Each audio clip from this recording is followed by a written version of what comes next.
ATN TV ન્યૂઝમાં આપનું સ્વાગત છે। સોશિયલ મીડિયામાં રીલ્સ બનાવી હીરોપંતી કરવા માટે અલગ અલગ જગ્યાએથી સ્પોર્ટ્સ બાઇકોની ચોરી કરતી સાતિર 007 નામની ગેંગ ઝડપાઈ।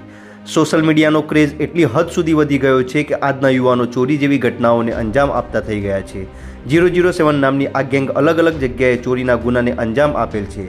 સાબરકાંઠા એલસીબી પોલીસે આ ગેંગના 5 આરોપીઓને ઝડપી લઈ સાબરકાંઠા, ગોધરા, અરવલ્લી, અમદાવાદ તથા રાજસ્થાન જેવા જગ્યાઓથી પોતાની મોજ શોખ પૂરા કરવા સ્પોર્ટ્સ બાઇકોની ચોરી કરેલ હોય 5 આરોપીઓ સાથે કુલ મુદ્દામાલ 6,60,000થી વધુ જપ્ત કરેલ છે। પકડાયેલ આરોપીઓના નામ: રાકેશ ઉર્ફે સાતિર, ઉંમર વર્ષ 20, અનિલ કુમાર ઉંમર વર્ષ 21, અજીત ઉંમર વર્ષ 20, ગણેશ ઉંમર વર્ષ 21, સુરેશ કુમાર ઉંમર વર્ષ 21ના અને પકડી આગળની કાર્યવાહી હાથ ધરેલ છે। Reporter Rajjab Sadivan, ATN TV news, Himmatnagar.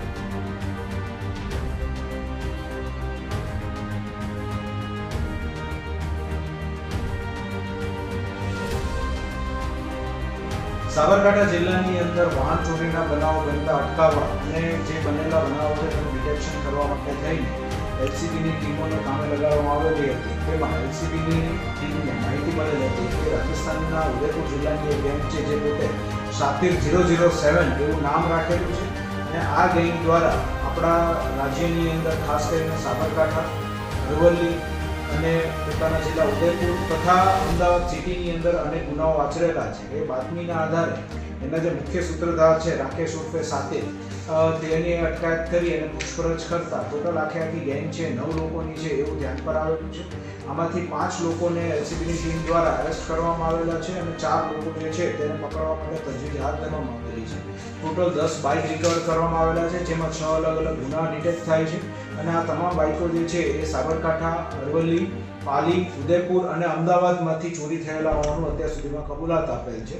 સાતિર 007 ની જે આ ગેંગ છે એનો મુખ્ય સૂત્રધાર જે રાકેશ છે તેના વિરુદ્ધ ટોટલ 8 ગુના નોંધાયેલા છે, જે મુખ્યત્વે આપણે અહીંયા ગાંધીનગર અને અમદાવાદ અને સાબરકાંઠા જિલ્લાને લગત જ ગુનાઓ છે અને હાલ અને આરોપીને પકડી તમામ વિરુદ્ધ કાયદેસરની કાર્યવાહી કરવા તજવીજ હાથ ધરવામાં આવે છે।